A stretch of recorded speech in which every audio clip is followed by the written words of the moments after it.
Reserve.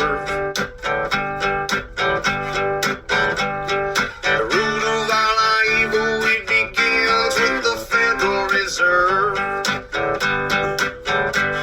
Hey, yeah, well, let's go back in time when everybody was so proud of a man. I'm Tommy Salmons. This is Year Zero. Today, Tho Bishop joins me.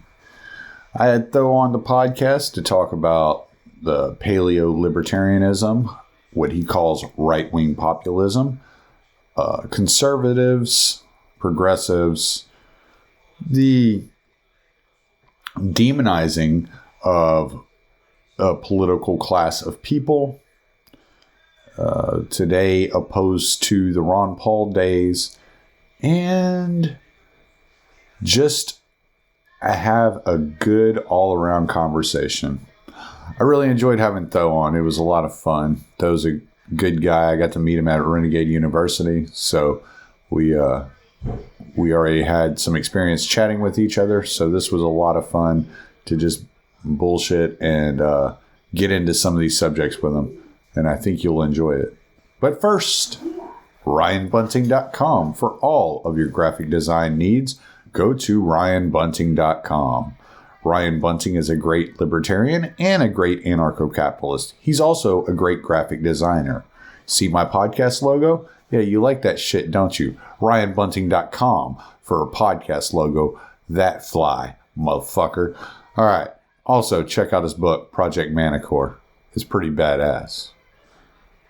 Go to libertarianinstitute.org to check out all the podcasts we got there. We have Liberty Weekly with Patrick McFarland. We have Kyle Anzalone, Keith Knight, myself, Scott Horton. I'm certain I'm forgetting somebody.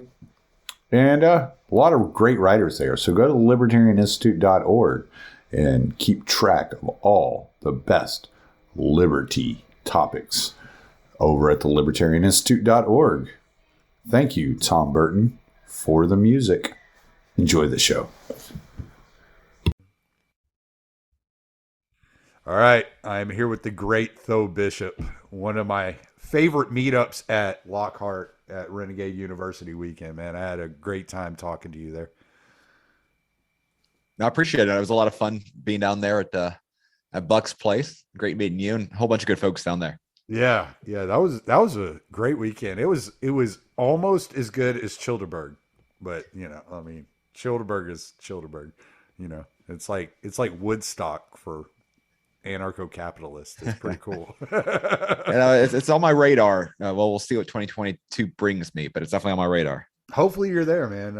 I know there are a lot of people there that would love to see you. So we'll hope that you can break away for Memorial Day weekend. That's the one thing. It's on a holiday weekend, which a lot of people are doing like family stuff. So it's understandable. Especially you're in Florida, so that's like boat day, man. Like you should be out on a boat.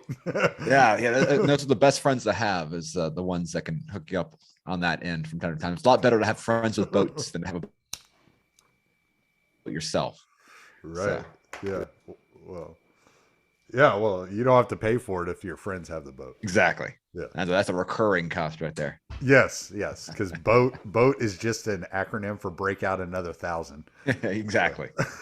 So, well, I wanted to start off kind of just a softball question here because I hear a lot of people talk about populism and libertarian populism and paleo libertarianism. And so what is libertarian populism? It feels to me, just to give you kind of what my perspective is of it, it feels to me kind of what Glenn Beck was pushing back in the day, kind of like a conservatarian kind of, but then there's a little bit more Austrian kind of feel to it. So can you kind of break down what libertarian populism is?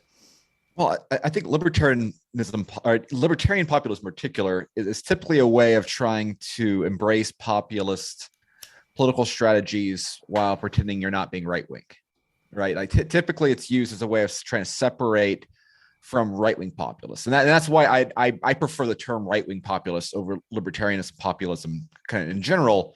Because I think ultimately when we're talking about a populist strategy, first and foremost, like you have to try to, the focus is to energize and speak to as much as the masses as possible. And so while I think there are a lot of libertarian approaches that an effective right-wing populist, or really sort of any sort of populist, can do in terms of trying to turn the masses against the state, I think that there is still a limit to what an explicitly libertarian populist strategy would be, because it's kind of built in trying to transcend the culture aspect of things. And I think ultimately what people have to recognize is that a lot of the energies that end up translating into political action have connections directly with the culture war side of it.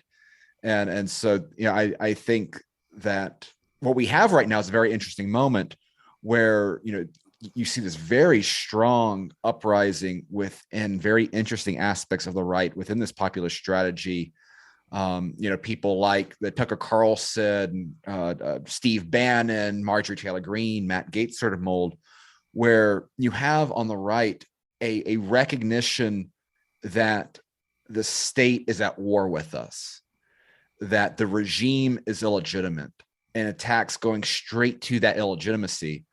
And so when I look at the landscape that we're at right now, and while I think there are different periods in American history where different political strategies might have more validity than others, I think now is a very interesting time where it is the right that is very Rothbardian, even if they don't recognize it, even if they don't, even if they haven't read Anatomy of the State yet. Again, I was struck in particular just the January 6th anniversary stuff. Again, the focus on the illegitimate power, the focus on the state at war against Trump supporters, like a lot of the rhetoric that is being normalized out there on the right by some of these actors, I think is really, really fascinating. And so that's why I think this is a particularly interesting moment. And I'm glad to see there's so much conversation, even with those who might not yet be okay with the explicit, right definition. Just simply the fact that even within libertarian circles, there seems to be a much broader understanding that, this populist approach is the best way of going out there. Again, so the question is, how can we mobilize and energize this in a way to actually make some serious dents against the empire? Well, a couple of years ago, my dad told me he was listening to Andrew Wilkow, and Wilkow had said that the future of the Republican Party is libertarians.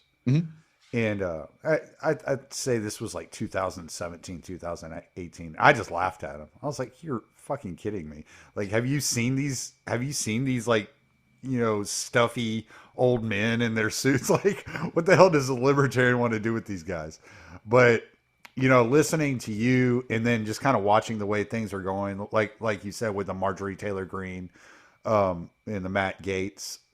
I'm not quite as familiar with Matt Gaetz, but with the Marjorie Taylor Greene especially, or Thomas Massey, Rand Paul, the kind of traction they are getting and the kind of publicity they're getting, I'm starting to wonder if Wilkow wasn't onto something.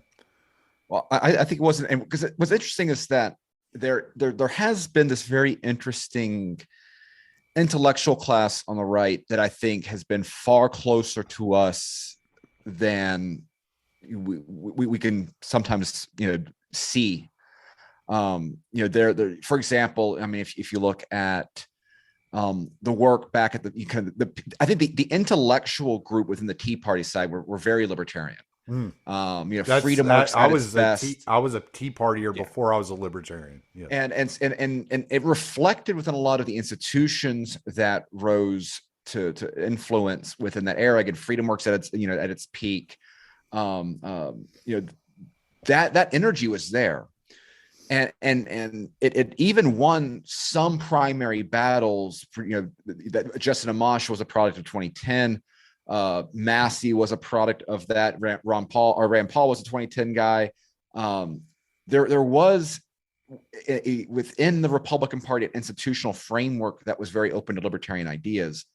The problem is that it still didn't translate necessarily into the people the way it should have, right? Like there was still this disconnect between a lot of the mass energy of the Tea Party side of things and, you know, voting patterns. And Trump, I think, is what changed that. Trump was able, had this very broad coalition, regardless of his, you know, underlying views. He was able to kind of create a much broader base of rank and file support. Mm-hmm. The problem is that a lot of those Tea Party institutions, understandably, like, you know, I'm not going to say that they were, you know, intellectually wrong in doing so, but they were often the ones that are most skeptical of Trump. And so it created this interesting dynamic where, like, you had a lot of these, you know, and I've got, you know, issues with, you know, Koch stuff, whatever. But there were a lot of really good Koch-funded institutions that are really good at policy lobbying, things like that, like Americans for Prosperity and the like. But they were also kind of neutered because the Kochs were very, very anti-Trump. And so it was very frustrating seeing a lot of these really good libertarian influenced institutions that had built themselves up within the right kind of not take advantage of that change in voting behavior that Trump had. What I think is interesting is that, you know, after everything that we've seen the last 5 years, you've had a lot of people within those institutions that were Trump skeptic that came to understand the best parts of the moment. I think you had some of the worst parts of Trump stuff, like, again, some of Trump's worst appointees have turned on him, which is just good, because when they turn against Trump, it's really turning against the base, which is important for politics. Trump is what it is. That's a whole other thing. Mm-hmm. But the politicians that he has been most inspired by, or that have been most inspired by him, you know, not only the two that we've mentioned, but Joe Kent, who's challenging out in Washington, Anthony Sabatini down in Orlando, like all of the really Trumpy members of Congress, both in sitting now and are in those that might be joining after 2022. I think now, after 2020, you know, we have a kind of a very unique environment here where some of those things that were encouraged, that again, the will cow sort of stuff that they were picking on, they might have not taken full advantage of 2016 to 2020 the way they could. I think going forward, though, we're much closer there. And a big part of that is the exit of the Trump era with, again, I think particularly the election issue. Because, again, what makes these sort of things dynamic is that we're not simply talking about purely ideological, you know, I've got a libertarian solution for criminal justice or something like that. It's nothing wonky. It's nothing white papery. It is gut. And the gut is these elections are rigged. The federal government is illegitimate. The coordination of corporate, state, you know, intelligence agencies, et cetera, power, they will do whatever they can to weaponize this federal government against people like us. And if we don't stand up and start doing something that's different than what we've done in the past, we're going to get steamrolled. It's that gut that I think is really shaping the right now that you couldn't even get like during like the 2015, 2016 days. And that is where I think there's this really beautiful kind of almost quintessential Rothbardianism within this strain, even those who have not read it yet. And that, I think, is what makes this a lot more exciting than saying, you know, freedom works libertarianism like in 2012, 2013. Yeah. Well, one of the things that I've tried to do with my podcast and shaping it is making it friendly to normies. Like people that aren't listening or paying attention to news regularly, they're listening to a conversation. I'm cracking jokes. I'm cussing. I'm a blue collar guy. Like it's just the way I am. I'm not going to change who I am, you know, for a few listeners. So I kind of like talk to everybody that comes on my podcast the way I would just talk to the guy I work with, you know, like it's just like, all right, we're just shooting the shit. We're cutting up. If you know something I don't know, then I'll ask you. If I know something you don't know, you ask me, and we just go about it. And so that's kind of, I think that's kind of the success that my show's had, because I'm able to reach people that maybe some of the more highbrow shows can't reach, you know? And so that's a really important thing, is figuring out how to message to people that aren't normally accessing these ideas, that aren't capable. I mean, like if you have 3 kids, you working 50 plus hours a week, you have a wife, you can't sit around and read for 10 hours a day. You're not going to read human action. Exactly. Like you don't have the time, I happen to have a job where I'm driving alone. Well, I was, whenever I was over the road, I was driving alone with no interaction all day long. I could listen to a 45-hour book, like it wasn't an issue for me. I could do it in 3 days. I'd go through a book like that, but most people don't have that opportunity. And we have to get past this, looking down on people that aren't reading these books, and we have to learn how to communicate with them. We can't expect them to raise up to our level and just discover this extra hour in a day or something like that. We have to shape our messaging to meet them where they're at. And I think you're good at that. I think that you've actually like found a niche for that. Well, thank you. But you're absolutely correct. It is up to, if you are the evangelical libertarian, which is great, and there's nothing wrong with that. And that's the whole thing, is that libertarians should be extremely proud of their political philosophy. They should be proud of the work that we've done to develop these ideas. And I think there can be a tendency at times to downplay that and to it's so easy to get fixated in theories and things like that. It's like, no, like all that sort of stuff matters. That intellectual framework matters, and it's something you should be proud of if you've developed it. But your responsibility, though, is not to take that and to think that you're the smartest man in the room. Right. Your job, your responsibility is to take that and find ways of making that matter to your neighbor, to your friend. And you can't just, simply throw, 600-page book at them. Like you have to talk to them at their level, and you have to, it's up to you. The burden's on you to show anyone else that this stuff should resonate. And hopefully in some ways you being more successful with this knowledge, right? Because ultimately, again, if you can't find a way of making this knowledge work for you as well, then what good is it at the end of the day? And I think this is a dynamic that I think is going to be increasingly important going on. This is one of the things I was thinking about yesterday, again, with all the hysterics in Washington. The entire strategy of the progressive class right now is trying to make people into complete,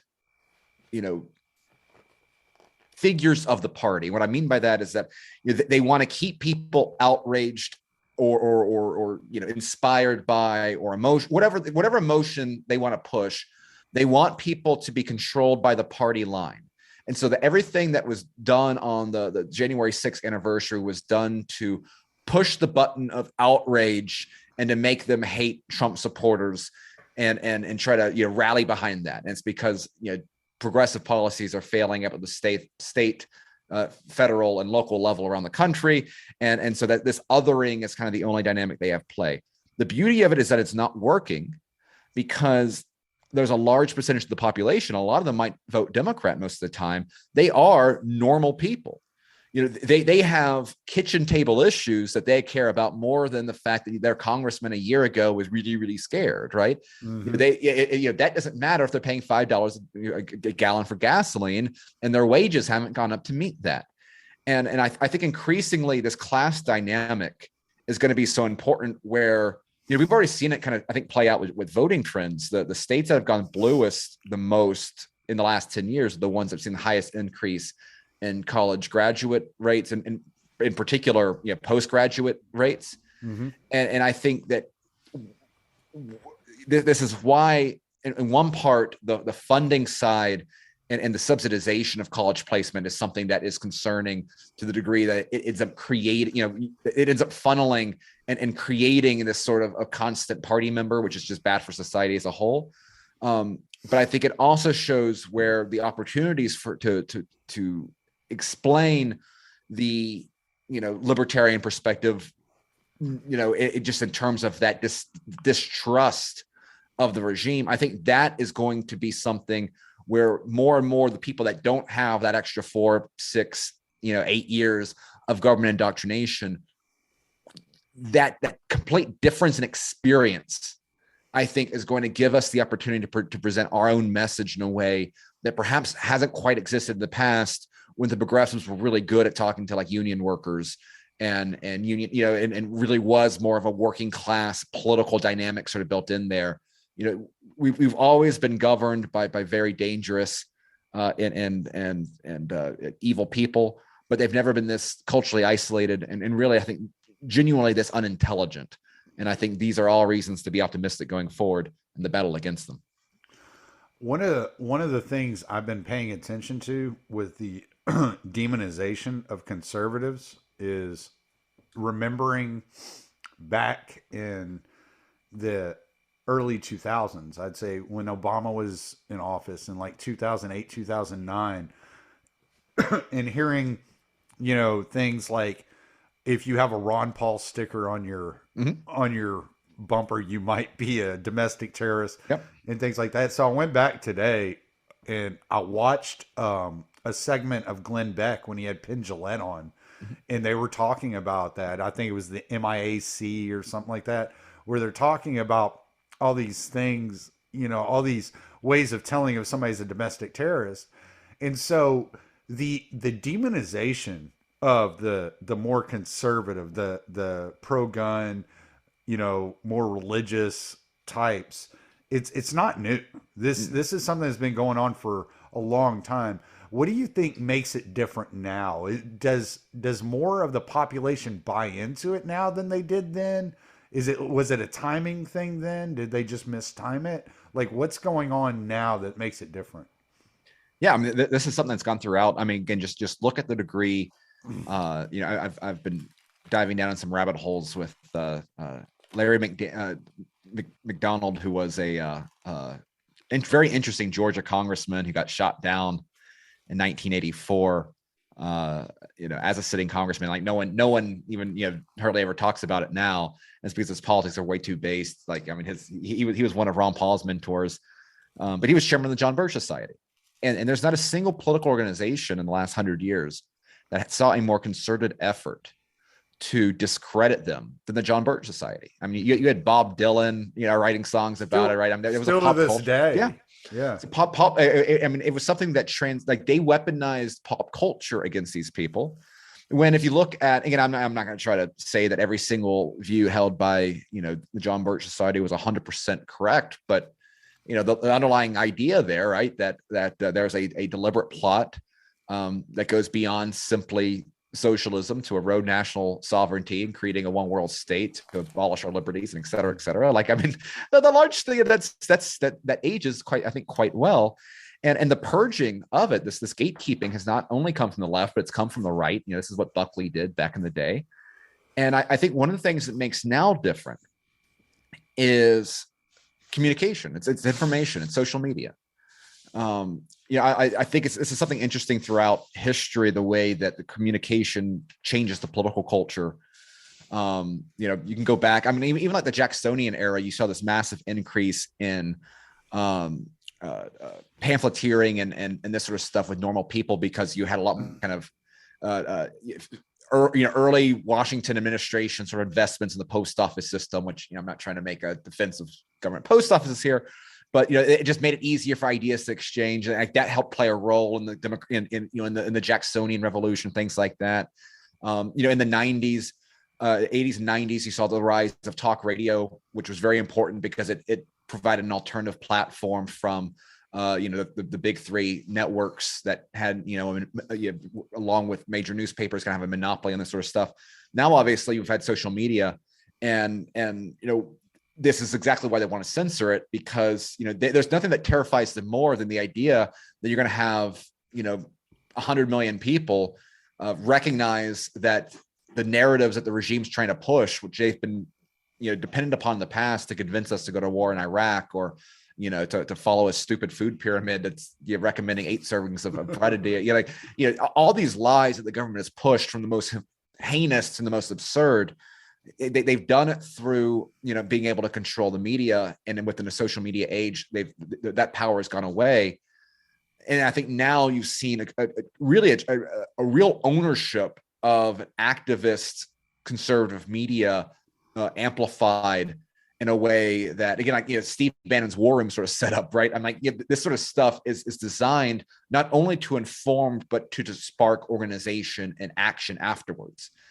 And so, the more that the cathedral and the establishment tries to crack down now even on these platforms that makes it easier to coordinate and communicate, the more what they're doing is creating these echo chambers, right?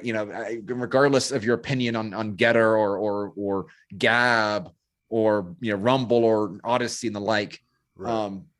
What's happening is that people are fleeing to these platforms precisely because the traditional social media programs are censoring them.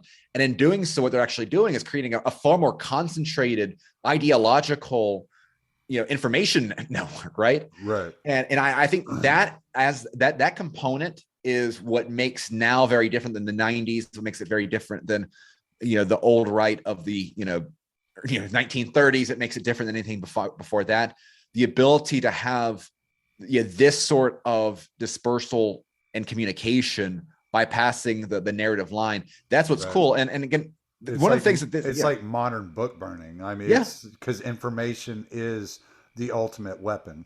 And this has always been an important part of politics. Like, I'm a big fan of the Jacksonian era.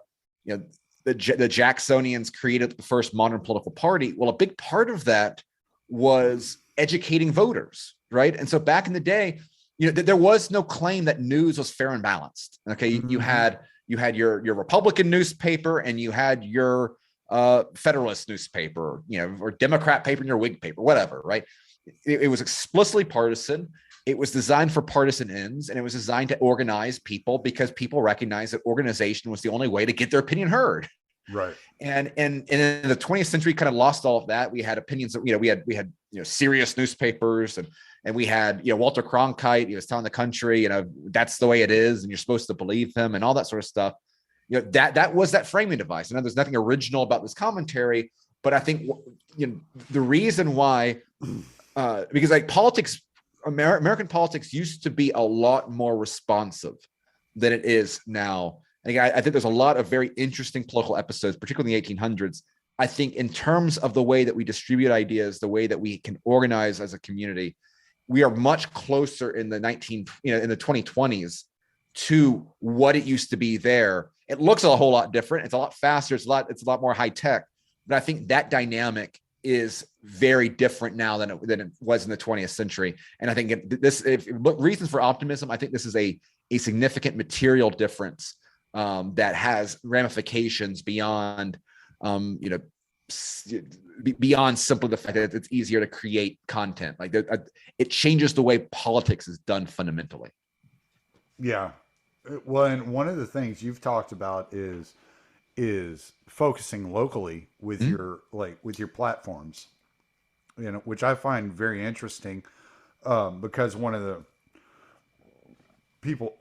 the groups I've followed for many years, I'd say since they popped up in the early 2000s, is the Texas nationalist movement. And they've been pushing Texas secession since at least 2004. And so do you think that we're seeing like a rebirth or a reinvigoration of the 10th Amendment, or are they going to use the separatist ideal to crush the dissenting opinions and really bring forth a totalitarian structure? In the short term, I think we've definitely seen a reassertion of the 10th Amendment and states' rights, not simply with COVID, but that was kind of, again, one of the beauties of the Trump era was that you had blue states really take on that, and acting very John C. Calhoun-y, going up against the Trump administration prior to COVID. Now, obviously, we've seen it kind of play the other way at the pushbacks against the COVID regime and Fauciism and all that sort of fun stuff. I think going forward, there is a double-edged sword here to the secessionist stuff. On one side, I think ultimately there is no solution to this political union issue, whether it's a form, I think ultimately, at the very least, it's going to require a form of self-secession, just, restoring federalist, structures of power. And I don't think that you can achieve that without the threat of hard secession, right? I think that even if you see like the governing of like the EU and things like that, I think the threat of Brexit brought them to the table more often than not in certain things in the past. And I think now you're seeing threat of a further decentralizing movements kind of it itself forms the kind of a check against certain ideas from being proposed in the first place. I do think, however, we should also recognize that while intellectually we will defend these ideas and we can recognize the importance of them for reversing the consequences of centralized power in the 20th century, we also have to be mindful of, however, this will be used to enhance, increase, and accelerate the new war on domestic terrorism against us. We've seen the degrees to which feds will infiltrate these groups. We've seen the degrees to which that, again, there's no better headline of last year than, I think 14 of the 16 accomplices on the plot to kidnap or put a citizen's arrest on Governor Whitmer. We're all feds. Yeah. And that's the sort of stuff that we should expect. That's the sort of stuff. And again, I'm very glad to see that this has become normalized on the right with the conversation of January 6th. And again, this is the sort of stuff that Tucker Carlson's talking. We've replaced Bill O'Reilly's narrative to that narrative on Tucker Carlson's show, which is a big white pill in itself. Yeah, that's huge. Yeah. This is something that I think the regime is going to use as really as one of their emotional issues going forward. And so we have to be mindful that this is going to be something we're going to have to navigate. But ultimately, I think it would be a mistake to use the fear of that to avoid talking about these topics entirely. So again, ultimately, there is no solution politically to this country so long as we have a structure that acts the way it does right now. You can't govern 330 million people with this amount of diversity and all sorts of things, in an isolated city in Northern Virginia, and there is no solution. Any grown-ups in the room have to be serious about looking for ways outside of that particular solution. Right. Yeah. And that Tucker Carlson had a monologue the other day about immigration. He's talking about the growing population in the country and the growing diversity, and instead of looking at people as individuals, you look at them as voter blocks, right? Mm-hmm. Which is what he's boiling down to was the reason I wanted to get out of Houston, because when you have that many people on top of each other, and you can feel it when you're there, when in a city like that, that size with that many people, you don't value human life. It comes down to economics, right? We could boil it down to Mises, right? The more you have, the less it's worth. Kind of deal. And so he's saying as the country's growing, that we're valuing the individual even less. Mm-hmm. And it makes it really difficult on libertarians, because we're trying to balance, okay, so how do we value the individual yet fight the battle that is right in front of us at the same time? And the battle that's right in front of us is collective. So we're having this internal fight, and it sometimes it feels like it's going to completely destroy the ideas of liberty, because the fight is, do we fight as a collective against this collective totalitarianism, or do we fight for individual rights? And I don't think it has to be a binary, but finding that balance is really hard in the modern society. It is. And I think one of the issues is that it is easy to take a individualistic rights perspective and go into some, I think, unproductive areas. Like, for example, it's important to, I think, understand that liberty in a practical sense is not an individual value. It is necessarily a collective value, because your rights as an individual are only protected if you're in a collective that respects them. You're right. So I mean, a true sovereign man sort of perspective is like you by yourself in a wilderness or on a desert island. That's fine. Like I mean, that is peak freedom in many ways, but it deprives you of the virtues of social cooperation. So if you're a part of society and benefiting from social cooperation, then necessarily we have to consider this within the framework of a collective environment.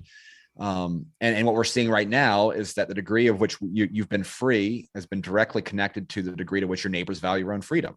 And ultimately, there is no replacement for a system of authority that respects your right to freedom. You know, having all of the great arguments internally in yourself doesn't check the aggression of the state or a similar apparatus, right? This is true again, even in a private governing society. Ultimately, like that's why private governing society, you're paying someone to respect, to protect your freedom, right? Yes. Yeah.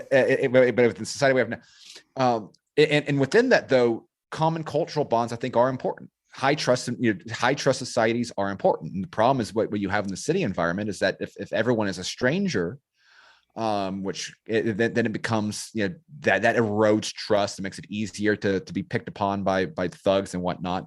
It's for people to see that and do nothing, right? And that's what is it? What are the institutions that cultivate social trust and those sort of common bonds that aren't necessarily predicated upon you having a personal relationship, but a recognition that you have a responsibility to help that person, even if they're not your close friend, but because you are part of a common collective. And what's interesting is historically, this sort of stuff has been played within, you know, civic institutions. You know, you might go to the same church, or you know, you there might be some connection to some other community group.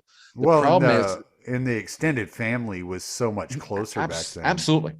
I mean, I've said that several times, that the worst thing that's ever happened to humanity is the destruction of the family. Yep, absolutely.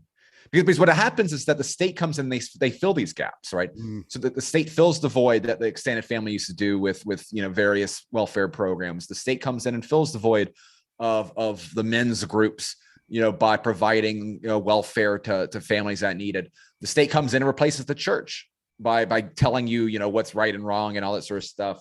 And that's the danger there. And now they're trying to do it. And the other aspect is that, you know, once upon a time, I was watching it was an Amazon movie, Being the Ricardos, and they made a big deal about how, like, you know, how huge I Love Lucy was as a show back in the day. And it was like 40 million people would watch it, which, considering the population back then, it's a gigantic share of the American population. Now we don't really have that anymore. We don't even, Game of Thrones, right? It was kind of like the last like large collective TV show. We you know, if sports have become so politicized that people don't watch, right? The amount of things where you have like that water cooler conversation where, you know, it's someone like, it's so easy to take small talk for granted, for example, but like small talk's what makes the world go round. Small talk is the ability for you to talk to anyone and have a conversation. And when everything becomes politicized, then it makes it very, very difficult. Because I mean, even you can't even talk about the weather without becoming politicized, because like someone like talk about global warming and the right, like we've now politicized every single fundamental aspect of our lives. That is what I think ends up just further eroding this trust, because all of our connections are through this fake state of things rather than actual organic human connections. And it's again, you know, I don't know what the solution is for cities and things like that. I do think, however, this general trend outwards is, I think this general trend outwards is important, because I think that will help. You know, if anything, this might actually end up helping on some levels of this culture war, and where again, I think ultimately in the solutions that all the solutions that we really need as a people are not to be found in elections, but they're found in you know, a great awakening. They're found in a different mindset of the masses, and again, I think we're getting closer to that set now, or at least close to getting in a trend in that right direction. Again, this is some of the reasons why I'm excited. Well, I was always like, growing up, like, I didn't grow up in a household that was political. Like, we didn't pay attention to politics. I never really cared about politics. Like, it was kind of like I was thrust into this because I felt it overlapping me. It started Right. impeding on me. They were the aggressors. Right. And so it's hard to talk about this without feeling like it is a conspiracy. Like they wanted to force every person into this position to where they had to have these conversations, to where they had to think about these things or just obey. Like, just give up the way that you live your life and obey, and everything will be fine. And it was like, no, I'm not willing to just give everything up, So it was kind of like, all right, well, I better find out what the hell's going on then. Right. And yeah. There are so many people that are still just trying to live their lives and trying to ignore it. I had a person literally tell me the other day, and I know this person fairly well. She doesn't watch the news. She doesn't pay attention to anything. But whenever like this whole vaccine mandate popped up, the first thing she said, this is population control. And it's like, wow, you just turned a normie into Alex Jones without even trying, Right. And I think this is again, I think it's an area where the regime has overplayed its hand, because like once you start making normality an act of rebellion, then you create a whole lot more rebels. And that is what they've done with the COVID era. And again, it's like every single person who took off their mask before they were told it was okay, every single person who may have gotten 2 vaccine shots refused to get a third because they were sold a false set of goods. Every single one of these small things is radicalizing people, and in the best way possible. It is waking them up to the nonsense of the narrative, to the degree to which these institutions are bad faith actors. And once you feel that betrayal, then that anger, and you get angry, then you want to do something about it. And again, that's where, because like politics isn't simply showing up once every 2 to 4 years and voting, right? Like, if you do that, like what politics is in its truest form is the people willing to knock on doors. It's the people willing to donate money. It's people that do stuff outside of the voting booth to help give resources necessary to change the impact of those of the ballot box. And again, without trying to put too much weight on politics itself, ultimately what's important is people that when they get involved, they feel part of something, right? And that is this dynamic where the political process can have non-political outcomes that are very positive. And then possibly maybe we get a chance where people that are genuinely oppositions to the regime learn how to wield power in a way to really make the regime pay, and that'd be even better. And again, I think the fact that you do have so many people waking up to what's going on right now. Again, I've got so many, I know so many people who would have been like a Rick Santorum or even a Mitt Romney supporter in 2012 who now want to abolish the FBI because of everything they've seen the past 5 years. They see the CDC as a bad faith actor because of what they've seen the past 2 years, right? These sort of steps that people waking up to these are all the sort of things that necessarily needed to happen for us to ever, end the American empire that we've been infected with for far too long now. Yeah, well, and we have some decent politicians. I mean, you're around and you're within the groups and you're involved with the Mises Institute, and I know you've run for different political office. There are people like Shane Hazel, who's a great guy I've had on the show several times, and so even though he's running Libertarian, not Republican, I mean, I think when it comes to running Libertarian or Republican, really it depends on the area you're in. Honestly, one of the things I always point to here in Texas is I was like, look at the Libertarian Party of Texas Twitter. and tell me that you want anything to do with these people, because like I can't find a good reason to involve myself with them. You know, why am I going to drive from my house? It's 6 hours to Austin. Why am I going to drive 6 hours to go get pissed off at these people? Right. You know, I can stay home and I can raise my chickens and, you know, play with my dogs, you know, spend time with my wife. I don't need to go deal with these people. And so I really think it is state by state, locale by locale, like how you're dealing with the party politics of your region, and that it shouldn't come to a national debate. Like, we're all fighting the same beast here. And at this point in time, Pete had put in his newsletter today that a quote by Rothbard from one of his articles, and he's talking about how socialism ran as a third party for years, but it never accomplished anything, and it didn't accomplish anything till it infiltrated the schools. But you know, still, it's not running under the Socialist Party anymore. It's running under the Democrat Party because they infiltrated a major party. And so I kind of see the argument for libertarians infiltrating the Republican Party and just taking advantage of the structure that's already there, taking advantage of the money that's already there and saying, okay, this is ours now. Now what are you going to do? Well, and it's also just taking advantage of the brand.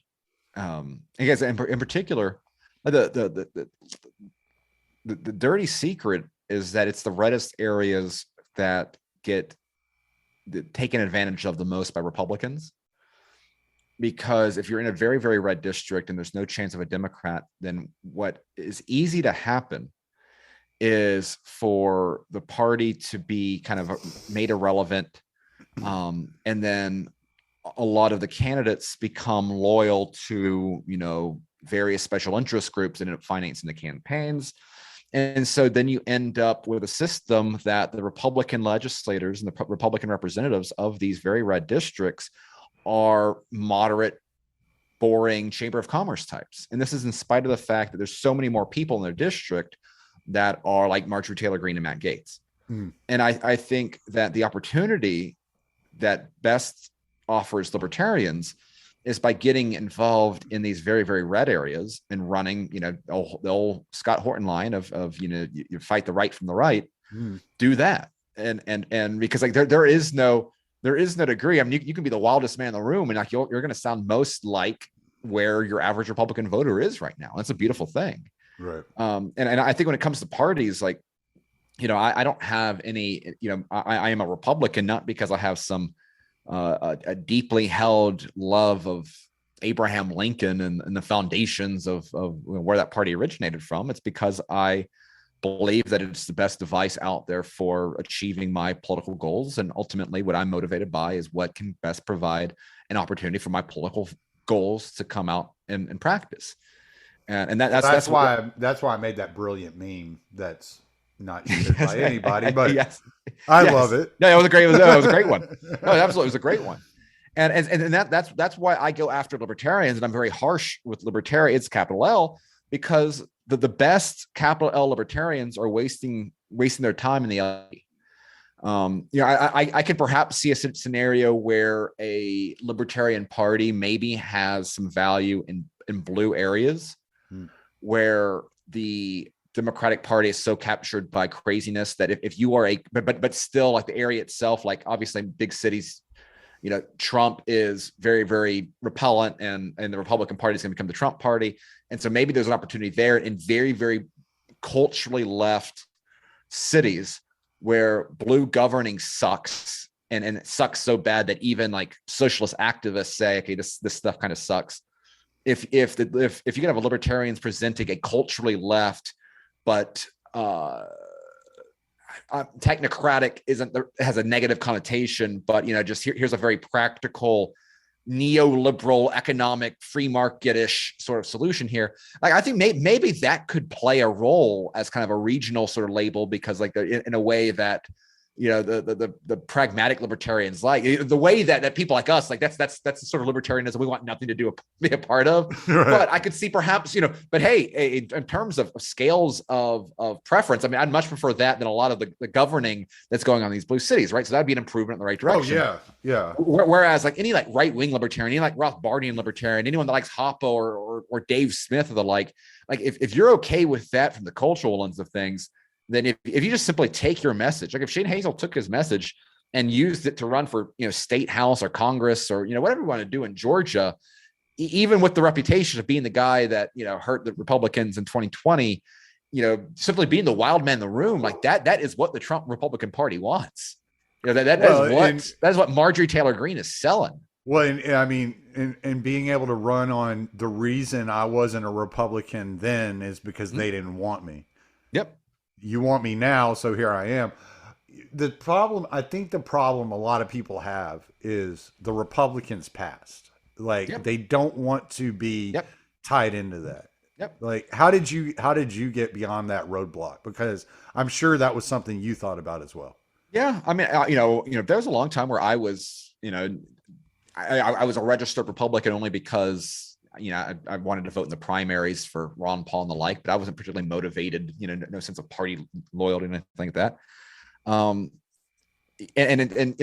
There is the narrative out there that, you have a romantic side of things with like the Goldwater years and things like that, which is funny because Murray Rothbard was not a Goldwater guy at all. And so I think it's just interesting looking at his perspective there. But I mean, what changed my opinion and got me interested in this again, it was the Trump era. And in particular, it was August of 2015, which was the first debate they held. And I invited I ran for state house in 2014. I invited a bunch of people that supported me to come watch this debate. And if you were a fan of mine, then, I didn't have a whole lot of money. Like those were the ones that really cared about the issues. And I walked in this room and the majority of them were Trump people. And so they weren't Trump people because they were,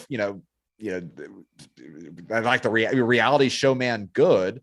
They liked him because he spoke to them in a way that no one else did. And that's when I recognized that, hey, I've been laughing at this Trump guy and the entire idea of a Trump candidacy. But if my people like Trump, then maybe I'm wrong. And then sure enough, like the first thing out of Rand Paul's mouth is, hey, if you're not going to endorse the Republican nominee, then you shouldn't be on the stage. And they're like, Randy, like your dad would never, you would have been kicking your dad off the stage. Right. So it was that night. That was the moment where I was like, okay, like this Trump guy, I'm gonna do this might work. And then he said, Bush did 9/11 in South Carolina, basically. And that was great. Right. Now, so, and again, it's not that there were things in the Trump era that were awful. I mean, it's very easy to point out to. Most of my articles on Mises.org during the Trump years was criticizing some Trump administration policy, but it didn't matter because it's the people that matters. The stimulus packages drove me crazy, but that's beside the point. That wasn't like the essence of Trump. The essence of Trump was something bigger than, one policy or, it was an attitude. It was a middle finger. And Trump was at his worst when he acted like everyone else. When he tried to placate. And that's the difference. It's the ones that see Trump as a unique evil. Those are the lunatics. Yes. The people that are disappointed in Trump because he was too much like the rest. Those are the ones you can work with. And again, I think that is, again, and we'll see what everything comes going forward. Again, the thing is like, politics is not a niche product. Politics is always going to be a mass product. And so like, guess what? There's going to be things that come in that you don't always like. It is what it is. But recognizing trends and where people are going, I think that is, where there is an opportunity to really to not be black-pilled in the process. Whereas if this was 2004, 2006, that was like the worst period of American history, right? Like, the left was still bad, but good on, the activist base was good on war, but the politicians were bad on war and bad on everything else. And the Republicans were awful. And any gains that had been made in the 90s were completely lost. We're not, and that was kind of the way things were for a very, very long time. So both sides really were really, really bad.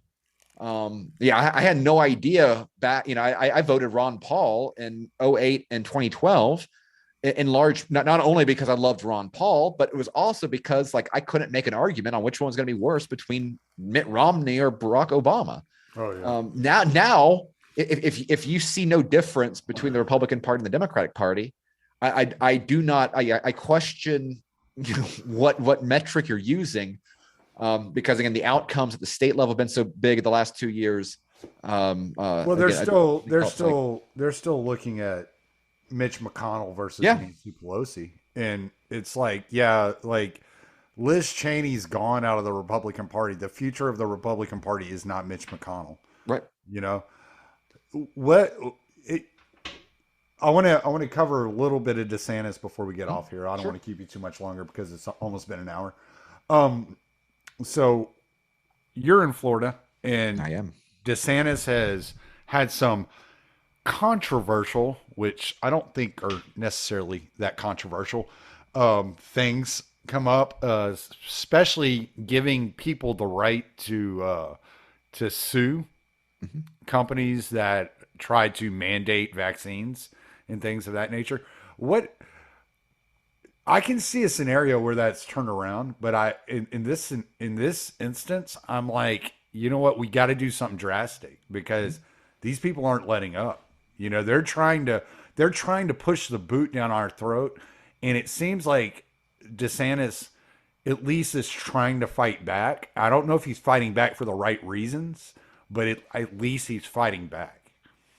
I think that what DeSantis is showing right now is how you can effectively wield power to push back against threats to your people. And I think that matters. And the reason why I've been so impressed is that there's been opportunities for him to take easier ways out. Like, for example, with the vaccine mandate issue, the easy way out, and a way out that a lot of libertarians would have preferred for him to do, would have been to simply make his push against Biden's mandates, like take us out of OSHA, and hold a bunch of press conferences calling this mandate unconstitutional, and having the Attorney General file an amicus brief with the Supreme Court as they dictate the legislation, all that. And you could have gotten the headline, and the headline is a lot of politicians, all they want is a headline that sounds good rather than doing the work. But DeSantis said, no, this is an issue that is being governed at the corporate level. And so we're going to use the power of the state of Florida to say that corporations cannot dictate what goes into their employees' bodies. And because ultimately the corporations are being used as the enforcement wing of the federal regime. And he's absolutely correct about this. And I think ultimately this is something that libertarians have to get serious about, because we have seen such significant corporate consolidation. Right. One of the least underappreciated aspects of the last 10 plus years of monetary policy is that when you're in a low interest rate environment, you subsidize large corporations' debt. And so you have large corporations that will buy up competitors and on debt and acquire them, and their power in the marketplace goes up, right? Yeah. And so we've now had this massive consolidation of corporate power, and big government likes that, because governments are perfectly fine regulate. They'd much rather regulate 6 companies than have to deal with 60,000 companies, right? And so that is a dynamic there where the regime has no problem using these nominally private corporations as the enforcement wing of their policies.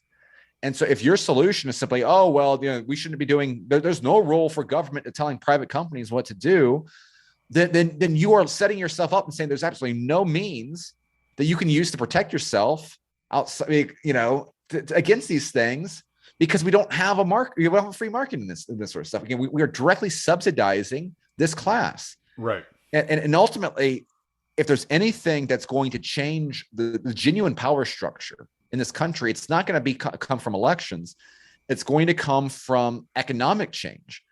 What we need is an opposition party that can figure out a way of economically enriching our people at the expense of the other side.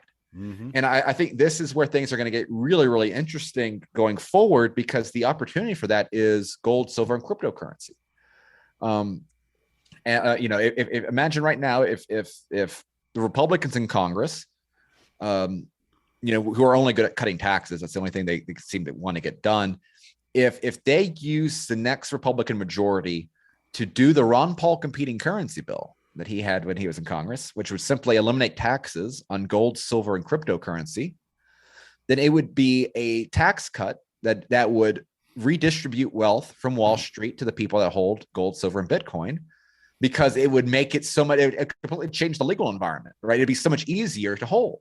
And these are sort of things, and in doing so, right, you would massively increase the value of people that own gold. You would increase everyone in the crypto industry. All these people where political dissidents and opponents of the regime are overrepresented in this area, whereas regime sycophants are overrepresented in big finance. It would be a way of changing fundamentally the economic power structure there. And ultimately, I think these are the sort of areas that when it comes to overthrowing a regime or you're going to battle with something like the American Empire, the war must feed the war. When Caesar was going through Gaul and plotting to extend in power, like he instead of taking all the booty for himself, he would give it out to his people in command. And so that way, when he came back to Rome, he didn't just simply come back as a great war hero, but he was being followed by rich dudes. And like, that's what we have to have. We have to have our own army of political dissident rich dudes that are able to support these radical changes to the government. And so that's that. Again, these are sort of lessons out there that I think those on the right are learning. I think people like Ron DeSantis are learning from this. And that's, again, reasons for hope is I think the quality of leader on the right fundamentally understands where conservatism failed in the past, and most it's conservative in the best way possible. And I think if we can learn those solutions and build from that, I think that gives us an opportunity going forward that we probably haven't had in a very long time in this country. Do you think, and maybe it doesn't matter, and you can say it doesn't matter if that's the case, but do you think DeSantis is coming from an honest place? Do you think his concern is actually the liberty of the people of Florida, or do you think it's political ambition? I think that it comes from a deeper place. Okay. I'm not going to say that if we had a conversation with Ron DeSantis, his definition of liberty would be the same as ours per se. Like, I'm not saying he's secretly, libertarian anarchist or anything like that. Whatever. Yeah. But I do think that he is motivated by a higher principle. Because again, he has taken battles that, he's taken tremendous risks. And like, for example, if he was simply trying to play safely with his reputation, I think he would have been a lot less aggressive with opening up Florida, only because if that would have gone poorly, like his career would have been over. I think that I think that he also doesn't have like a giant sycophantic group around him. The Florida press has actually criticized him for this, but like, he kind of listens to himself and his wife and made like a few choice confidence. I think he's motivated by an own person, whatever that is. I think he's motivated by a personal drive. That being said, though, I think he is self-aware of his unique role that the last 18 months has given him. And I think that he has grown into the moment. I saw him a few weeks ago at an event in Tallahassee, and his personality has changed significantly in a very good way from what it was prior. He was never like a jerk or anything like that, but he was kind of awkward. Like he wasn't the most social guy in the room. Like he was kind of an introvert. And I'm not going to say that he doesn't, he probably still is, but he feel like he's more at ease, and he's just comfortable, and he can talk off a cuff. And I keep waiting for him to disappoint me. And I know there will be times where there's gonna be disagreements, but watching him in action and just seeing how much he's grown. And again, he still does stuff like when they had the January 6th anniversary stuff. He didn't avoid the easy thing would just been like mocking DC and the Democrats and that sort of stuff. I mean, he went that extra level and actively called out the role of the FBI and instigating that sort of stuff. Yeah. It's like the man just doesn't go off brand. Like he just keeps delivering the good stuff. And until he doesn't, like I'm going to be cautiously optimistic that, maybe he is the Augustus that you need to restore civilization. Well, we shall see. But I have been just incredibly impressed. Yeah, I only have one complaint about DeSantis, and I don't live in Florida, so it doesn't really bother me too much. But my only complaint is he hasn't really done much to challenge the red flag laws. That's kind of like, come on, dude. Well, he has voiced support for constitutional carry. The issue there is the Florida Republican group outside of DeSantis is not much better than elsewhere. It is the bench is weak, and the leadership in the House and Senate are weak on these issues. And so, I think he's taken the stance on the issues that he can kind of impose executive authority over. But you're correct. Florida is still behind on that issue. I'm interested to see if there is some ground gained on that this year. But yeah, he is. I mean, one of the interesting things, one of the first things he did when he took office was basically tell Republicans to knock off this attempt that they had on trying to ban loose leaf medical marijuana. And he was like, this is the most nonsense thing ever. Like, I mean, this thing passed with 70% of the vote. Like, why are you guys spending capital and stuff? Like, cut it out. Yeah. And so he's not necessarily going to lead on some of these issues that Florida has been bad in the past on, but I think he will leverage his authority as well as can be expected in some of this stuff. Well, I have a lot of friends in Florida, man, and I don't want any of them in a Duncan Limp situation. Absolutely. Absolutely. That was a horrible thing. And, I've known a lot of people in Florida for quite a while. And so I do worry about that. And a big thing there, the quality of your sheriff office is so important in this sort of stuff in terms of enforcement. Like, again, it better not have a law at all in order to create that risk. But, those sheriff offices are one of the biggest areas where individual judgment goes into the wielding of power. Yeah. And ultimately, again, I think this is something that this has been a big change in my opinion. I think this has influenced Pete and some of his stuff. There has been a long tendency of libertarians and classical liberals and anyone that you want to put in that basket there of wanting to separate the person from power, because absolute power corrupts absolutely, and therefore I think that is a mistake. I think ultimately power is always wielded by people, and so the best way of protecting liberty is not trying to create these theoretical constructs to limit judgment, but rather cultivating people that are capable of wielding power in a way that will protect your liberty.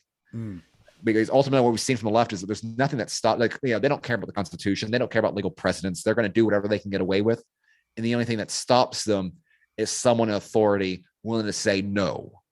And I think so if we simply focused on electing, libertarian sheriffs across the country, then the role that you would have there as a line of defense against a lot of these edicts at both the state and federal level, that would be a whole lot bigger, because again, they are in that decision-making capacity.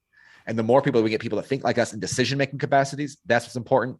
And that's why so much what I dedicate, a lot of people just see me picking on libertarians on Twitter. So, no, what I try to do is that's why I always try to provide counter arguments and counter strategies. What I want to do is raise people up. Yeah. I don't think you're picking on anybody, man. Sometimes.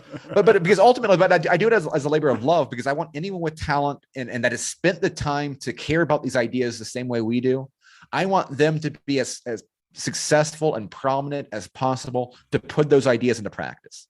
Yeah. And sometimes that requires some harsh love, but that's what I'm here for. Well, I'll remember that if you ever call me out. You're like, dude, get your head out your ass. I'll be like, my bad, bro. But I want to, I'll ask you this off the air. Okay. So plug away. We'll call it quits here. Sounds And good. It's been an hour. So Yeah, that's a lot of fun, good. Tommy. Oh no, it's always fun talking to you, man. Yeah. You're full of it. You're full of information. Not full of it. You're full of information. Also, sometimes full of it. That's my word. Yeah, well, all of us. Are, so. So you could find me on Twitter at Tho Bishop. It's a weird name. I've got the Liberty versus Power podcast with Patrick Newman. It's a history podcast. We're going through the early American history and all the cronyism that goes into that. So that's fun at Mises. Radio Rothbard. Hopefully we're going to make that a weekly show this year, which will kind of be more political takes. And then one of my favorite products is radio is a Redneck Riviera, which is a show with my buddy Ford, who you met in over at Buck's place. Mhm. What we do with Redneck Riviera is we try to talk about topics like politics and religion with a little bit of local flavor. We try to make what we're doing here in Bay County applicable in a larger scale. And you can find that show at Redneck Riviera podcast or any other major podcasts out there. Yeah. All right. And are you still doing that series with Buck Johnson as well? Yeah. I pop on Buck's show from time to time. We do some live reads and live streams and things like that. Y'all were doing the Rothbard Yeah. Rockwell report? Yep. Yeah. And you can find that Substack at RothbardRockwellReport.com. All right, cool. All right, I want to make sure to get that out there because I thought that was really cool. So I learned a lot from that. I was like, whoa, really? Okay, shit. Rothbard was based. Today's actually the day of his passing. Oh wow! In spite of dying far too young, he lived several lifetimes within one, which is all one can really ask for in life. Yeah. One of my good friends was one of his students, so I'll definitely reach out to him. All right, I'm gonna stop the recording now, bro. Okay.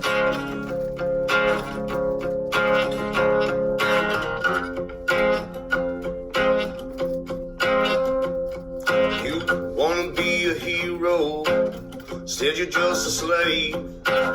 All your good intentions took you to your grave. Your pride is how they killed you, with the flag you wave just like a fool.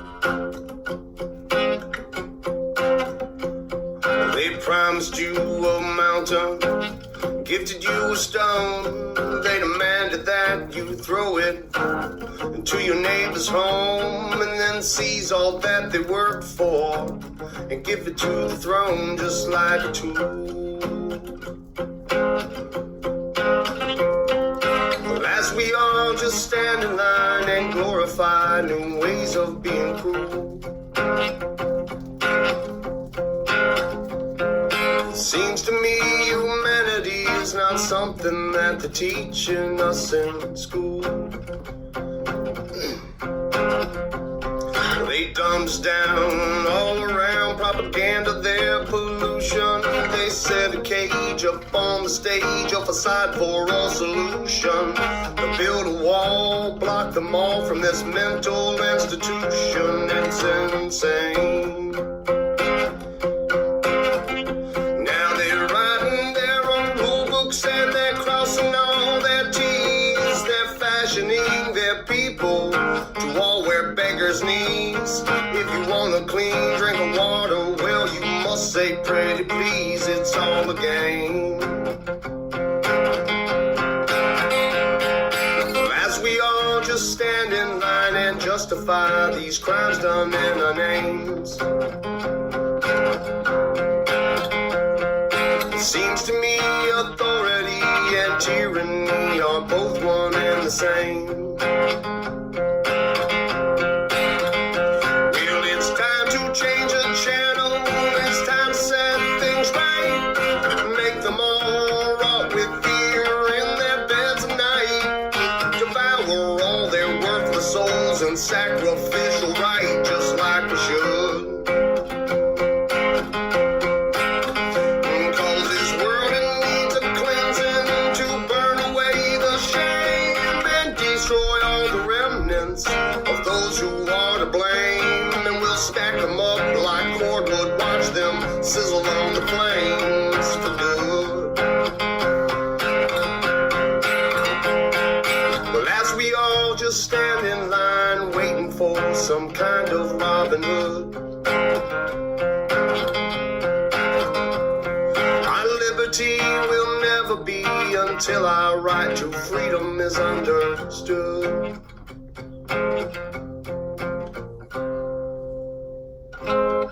Thank you.